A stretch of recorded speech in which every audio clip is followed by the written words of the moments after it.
Hey guys, I'm getting ready to troubleshoot this Mitsubishi Outlander 2007. It's got an air conditioning problem. It's my first time doing any kind of how-to or do-it-yourself videos, so take it easy on me. Be back in a few minutes. So here's the Outlander 2007 Mitsubishi. My wife reported that air conditioning quit working. She pushed the button, light comes on, light blinks, but no cold air. There's the compressor right there. I checked it out. Let's checking power to the coil, which is right behind the pulley. You can't really see it until you start taking it apart. The clutch is a separate piece here, held on by this nut, and it's basically this front plate presses up against the front face of the pulley, and when you hit the air conditioning button, the coil inside magnetizes, and there's a gap between this clutch and this pulley face, and when you turn it on, it pulls this in and closes that gap, which makes the pulley turn, which in turn turns the compressor. Here inside there's a pump, and when that pump starts turning, it cycles or circulates your refrigerant through your refrigerant lines, which gives you your cold air. At this point, if on this car, when she pushes the button, the light comes on, but I proved through putting a little 12 volts to the coil, I don't get a click. This clutch does not suck in, which if it doesn't suck in, then made up against this pulley and turn the pulley and the pump, I'm not going to get any air because it's not going to circulate any refrigerant. So I'm going to take this thing apart. I don't really see a gap here. There should be a gap, so maybe it's worn down. There's some shims behind here. They basically look like little washers that help provide that gap between the clutch plate and the front face of the pulley. So if those shims are worn down, or if the plate and clutch itself is worn down, it's going to take away my gap. So that's one problem that I see right now. I don't have a gap. I also know that my coil's not working, so I may be able to build that gap back in, maybe with some more shims. I might also be able to just change the coil out in there, and between those two things I might get this thing working again. I don't know if the compressor's got a problem too, but we'll figure that out later. For now, I'm gonna start taking this thing apart, and I'll get back with you.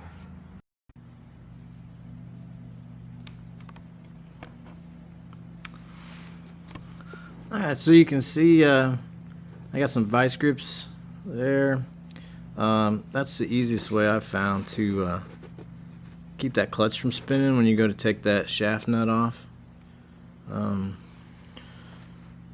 you try to turn this, it's 14 millimeter I think on this one, so when you try and take this nut off to separate the clutch plate and the coil and all that, when you try to spin that nut off, it's going to spin that whole clutch plate because it spins independently of the belt and the pulley. So if you just squeeze it together with some vice grips, you're clamping it basically to the pulley, so it's a lot easier to get that nut off. I did it at the yard on their model, the one I yanked off of one of their cars. I haven't tried it here, so I don't know how hard it's going to be. Go ahead and spray it a little bit, help it get loosened up. And you can put that ratchet on there and give it a little smack with a hammer, and hopefully, if this one's not too bad, it'll come loose. Yeah, it spun just a touch, but got her loosened up.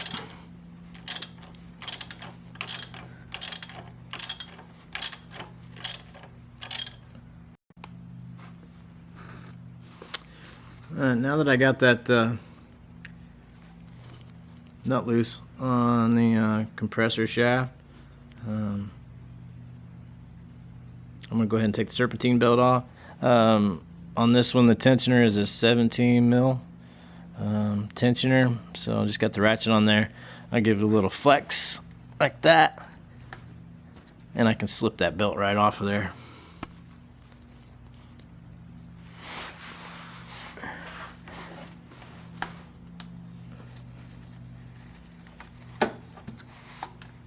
Just like that.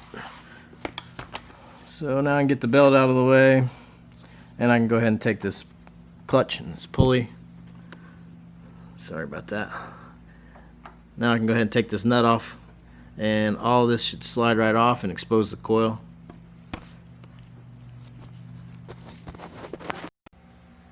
Yeah, I got my camera set up hopefully a little better, more stable, so I'll be rocking all over the place and you can see a little better. So I got the pulley off. You know, a minute ago I clamped all this together with some vice grips so that it wouldn't spin. I got this nut broke loose. I got the belt out of the way. I'm back to getting this nut all the way off, and hopefully I can hold it now the rest of the way.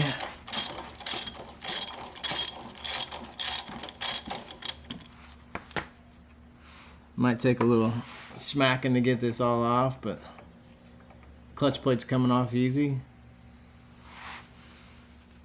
You can see the back side of that.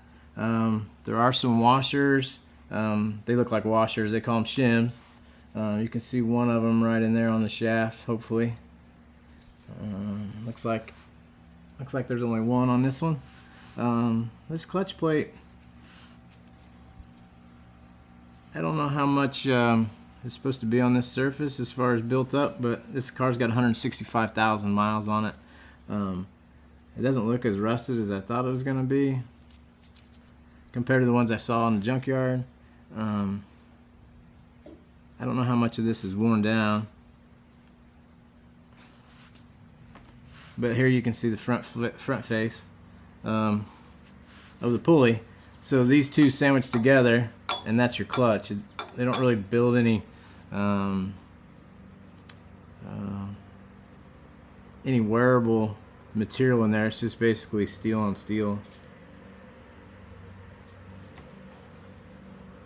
And here's your shaft for your compressor.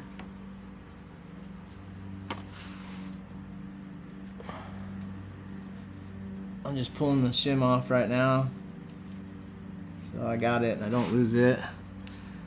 There's the shim. I'm gonna set it down here with my clutch plate, and this probably needed a little smack with a hammer to help it come off of there. The pulley's obviously got a bearing that's part of it that rides on that shaft. This, I'm checking for like side play and in play, but the bearing doesn't make any noise. Not much, maybe just a little bit.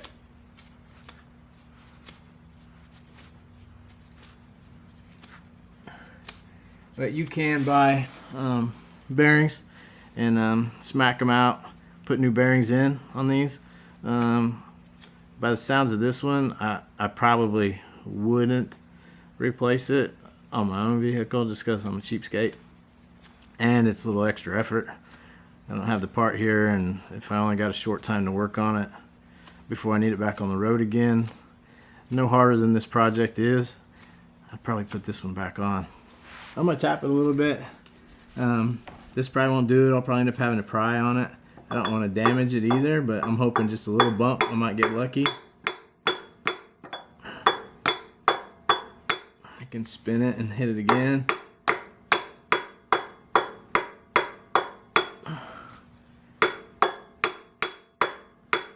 I think I might have made a little progress, but if I shoot it down with some, you know, some liquid wrench or PB blaster or something, it might help the process. We'll let that soak for a little bit probably, and then try again.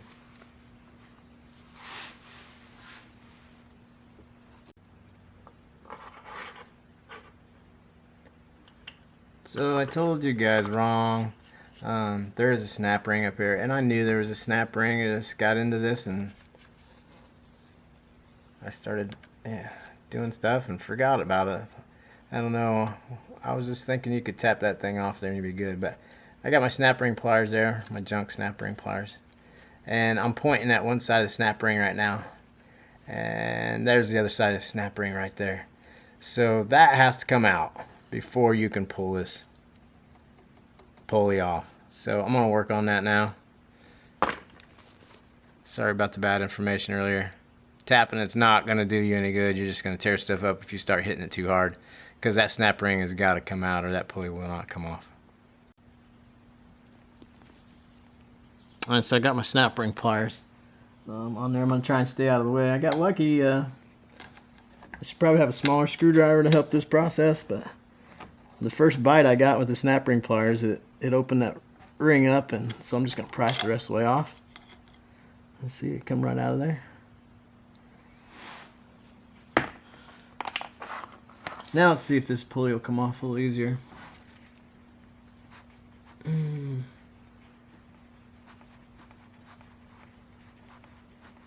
just trying to wiggle it back and forth. I got a pry bar here. I can get up underneath the back face of the pulley, pry against the compressor a little bit. And I spun this pulley a little bit off camera, and it is making a little bit more noise. It doesn't have any slop in it, but it was making a little bit of noise. So I think as much noise as it was making, let's see if you can hear it. Now that I'm prying on it, it might change its tune a little bit, but I don't know if you can hear that, but there's a little noise. So when the engine's turning and that serpentine belt's spinning this pulley, you know, it idles it maybe close to just under 1,000 RPMs. It'll make some noise, and you get used to hearing noise in your car if you're driving it a long time. But if you replace that and that noise went away, I think you'd notice how much quieter it is. And it should probably spin a little bit more freely after I spin it. It should probably keep turning a little bit more. That bearing's probably not like it was 165,000 miles ago. You know, it's not new anymore. So. I got a feeling the new bearing, that pulley would keep spinning a little bit longer.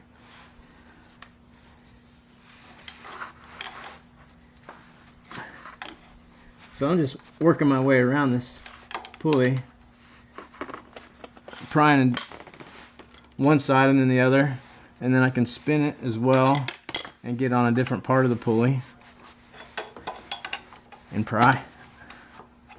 And hopefully it'll come off soon.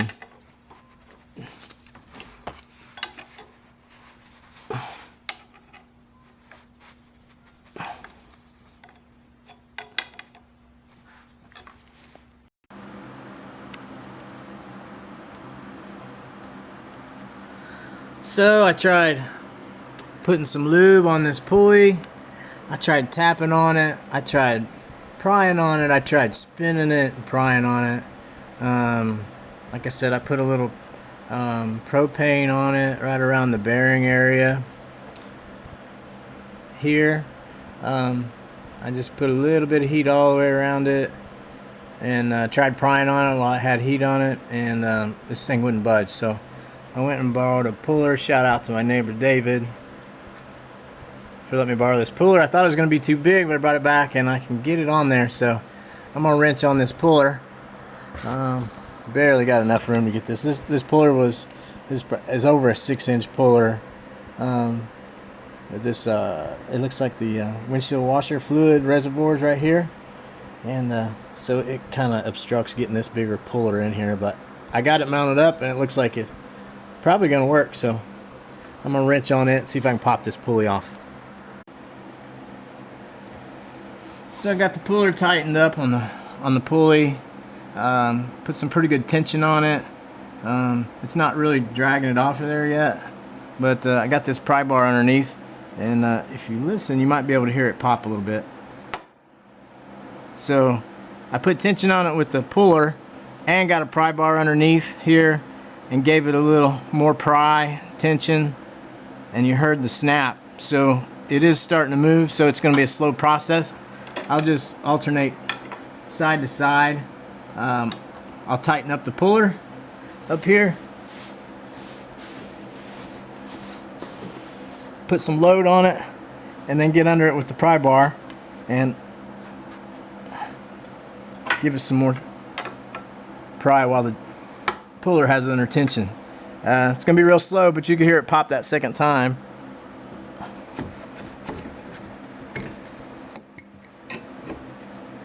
So another round of tension with the puller, and then hopefully another pop when I pry on it with the pry bar. Not that time.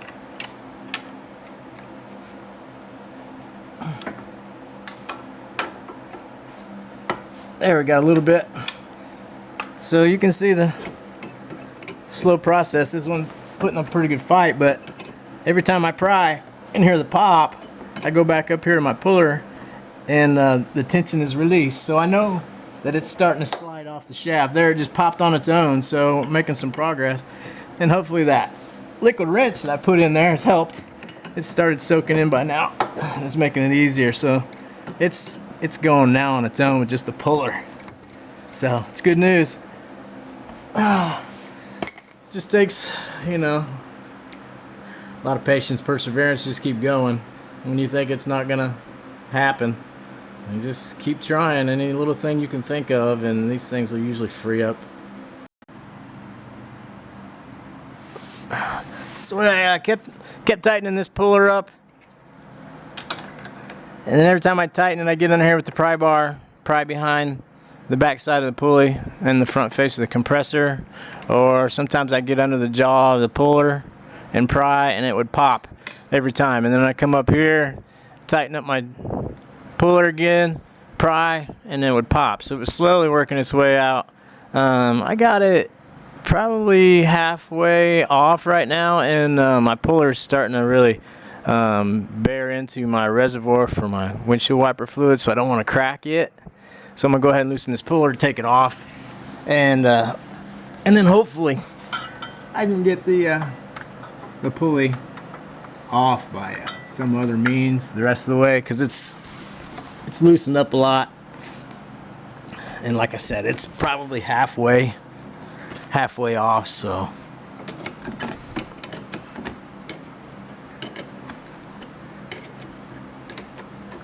hopefully I can get it the rest of the way off. So I'll loosen this puller up, get it out of there, and then take a look at my reservoir, make sure I didn't crack it. It looks like I put a little stress mark on it. I can see where it's kind of white right there. So I did dig into it pretty good. It didn't take any material off of it, but it flexed it enough.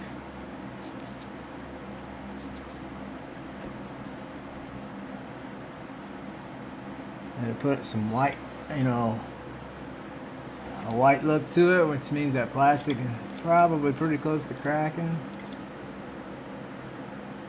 Should have stopped sooner. Hopefully that doesn't develop a leak. Whew, it's a close one. Oh. All right. So it's still on there real good. So the only thing I can do now is find a smaller puller or keep prying and hope I get lucky. Put a little more lube on it.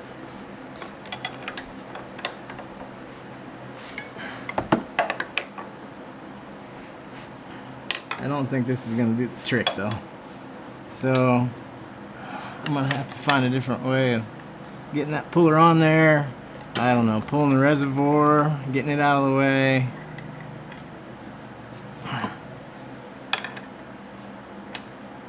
I'll probably just go to a tool loan at like AutoZone or something, or Advance. See if they got a small 3-jaw puller. Borrow that, rather than go through the extra effort of pulling that reservoir.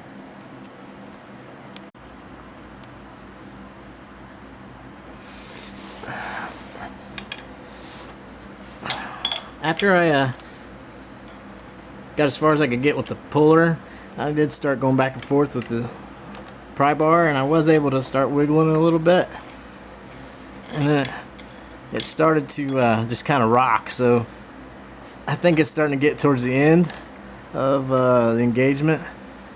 It acted like it was just starting to rock back and forth. I was just going back and forth with one pry bar like this, and it seemed like it was just rocking back and forth and not wiggling off of the shaft. So I pried it to one side with the big pry bar, and then I put this screwdriver in here to hold it, and then I came to the other side and pushed while I held tension with this side, and that's helping to work it off the shaft.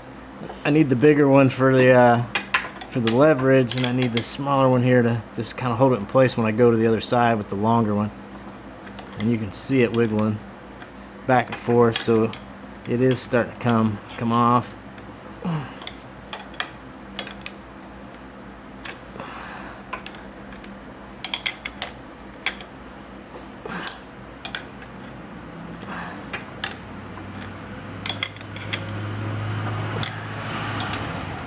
I would use 2 pry bars like this one if I had them, but I don't.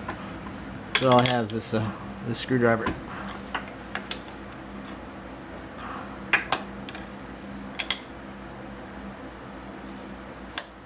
And now I can go back and forth with both because it's getting really close.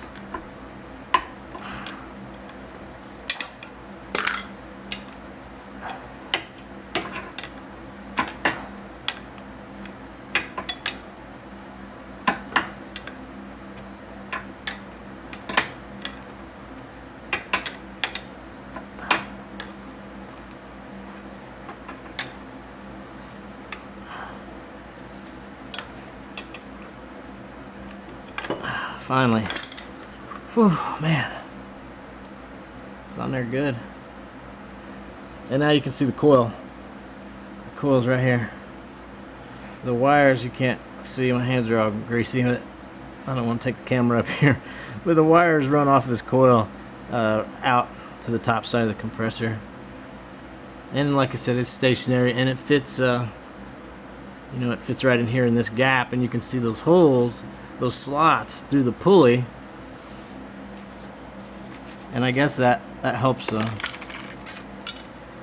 suck the so there's the clutch we talked about earlier, and when that coil magnetizes, it pulls this up against there, and when it does, so the pulley's spinning all the time with the engine. When you turn on the AC, the coil magnetizes this, pulls it tight, and then it spins with the pulley. And this is when this spins on the shaft, it's got that spline right there.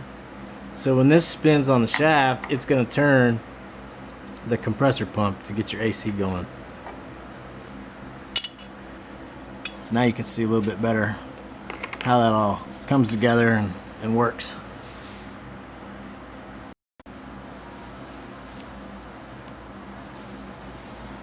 And there's another snap ring, I think.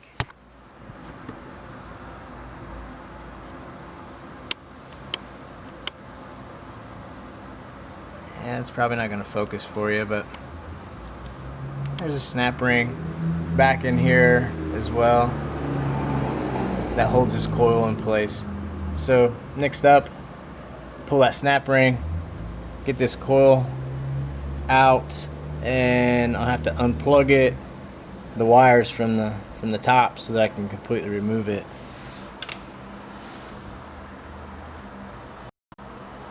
To completely remove the wires from the coil to get it off of the compressor, I might have to loosen the compressor up. There's 3 bolts that look like this holding the compressor onto the side of the engine. If I loosen those up, pull them out of the way, I can lower this unit. It'll just be hanging on the refrigerant lines, which is cool. It's not going to hurt anything, but it'll give me enough space to where I can get on top behind the coil there, and hopefully undo the wires to the coil to get the coil out of the way. So if I come up with the parts, the coil and the pulley and the clutch, if I come up with new parts, that's what I'm hoping to do, is just replace the coil, the pulley, and the clutch, without breaking into the refrigerant lines for the compressor. That way I don't have to get it recharged and go through the extra effort and cost. I'm hoping my compressor itself is okay, because I just checked again on this coil and it does seem like it's bad. I got to the ground side of it and checked where the ground wire comes out of the coil, and checked it to another ground spot to just make sure that there was continuity from the ground lug on the coil to the actual chassis ground of the car, and the ground was good.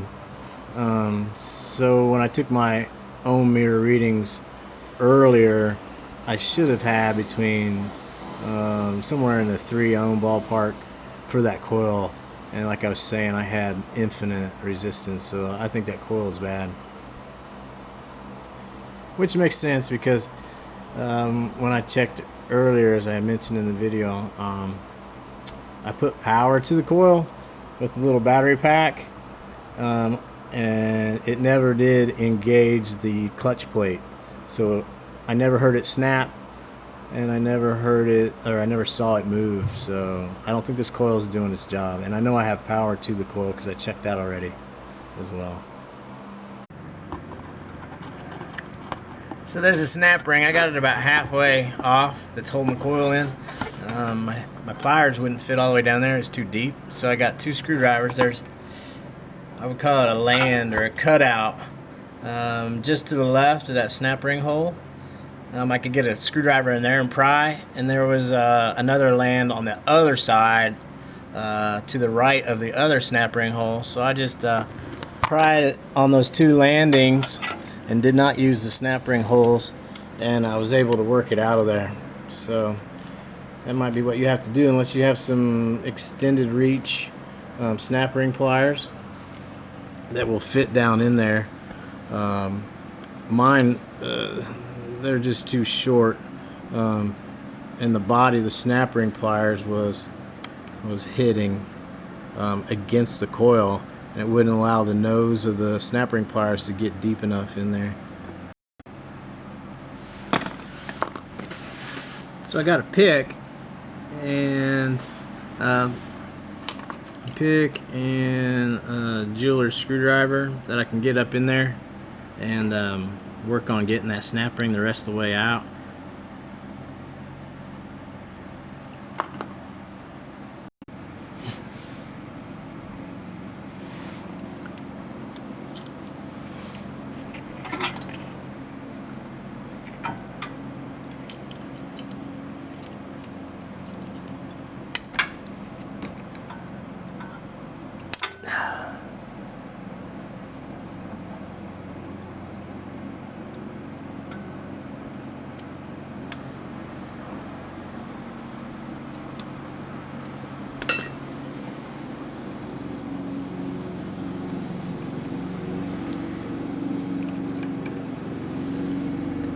I thought I was close enough I could just pry it the rest of the way out, but apparently not. Looks like I'm gonna have to get back in there with the bigger screwdrivers and expand it again. It's still kind of locked in.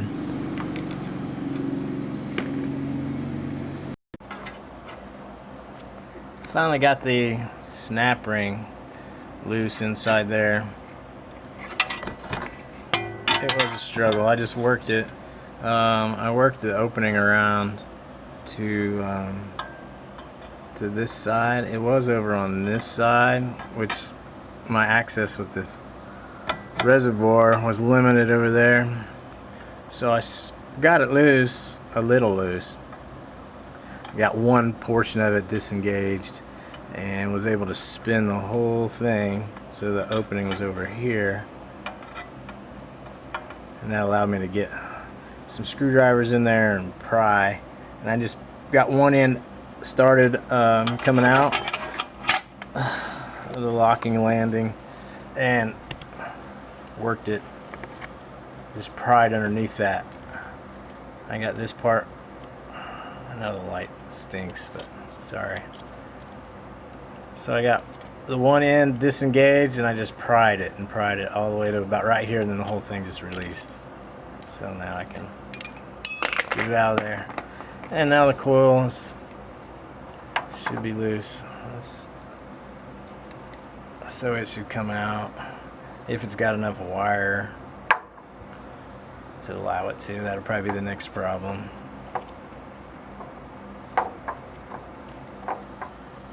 Yeah, nothing's easy, right? So there's not enough wire on the harness up here to allow me to pull it out of the way, so you can see it and so that I can work on the wires. So I'll see if I can unclip it up here. I think it's screwed into a bracket. There, I just got rough with it. It comes out of the way. So you can see the front face of the compressor. That's where it mounts. Nothing special about it. The only thing holding it tight against there and out of the way is the snap ring. And it sits down in this groove right there. The snap ring we just fought with. Sits down in that groove right there. Next up, probably double check now that the wires are a little bit more exposed up here. I'll probably double check that this coil is bad with the multimeter.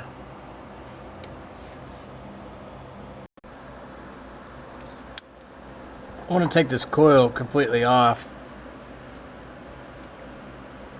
There's some wires, the ground side definitely runs up to the top here and screws in, and I can't get access to that screw to get the ground stud off without loosening up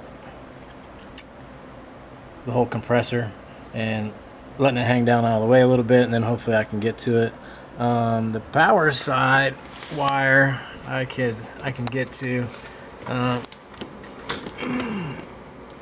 There's a connector right there. My finger is. So I can undo that, and that power wire runs up to another connector up here. So I can undo that. And you can see, hopefully,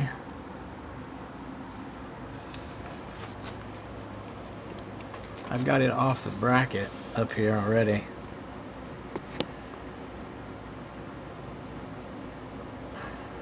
This little bracket right here, it just clips into. You can get up underneath that connector with a screwdriver from the bottom side and pry up the little tab, and then slip this up off of that bracket, and it'll give it loose like that. And then you can just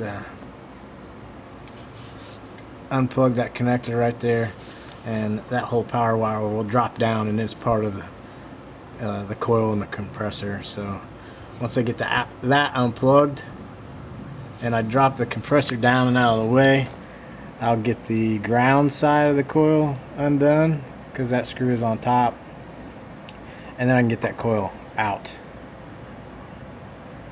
And hopefully I can find just a coil and a clutch at a junkyard for a reasonable price. Throw that together, see if it works, and then I can send back my new compressor I just bought from Rock Auto. It's on the way. Alright, I slid the coil back on just so it could get a ground against the face of the compressor so I could check it again. I've dropped the compressor down off of the engine to give myself access to the top, so I could. There's that little screw right there. The wires from the coil run up to the top of the compressor, and that is the ground wire right there on that screw. That screw is not coming out very easily, so I've soaked it. I'm gonna let it sit there and soak for a little bit. We'll try it again. There's a connector, power wire coming in is the red. It goes into that plug, goes over to the refrigerant temperature switch. Goes through that temperature switch. If everything's good, it comes back out and runs down to the coil for power in. And then separate wire coming out of the coil for the ground up here. So I'm going to get on, maybe on top, see if I can reach down from the top side of the car, get a little more torque on that screw once that liquid wrench soaks in, so I can get that coil completely off.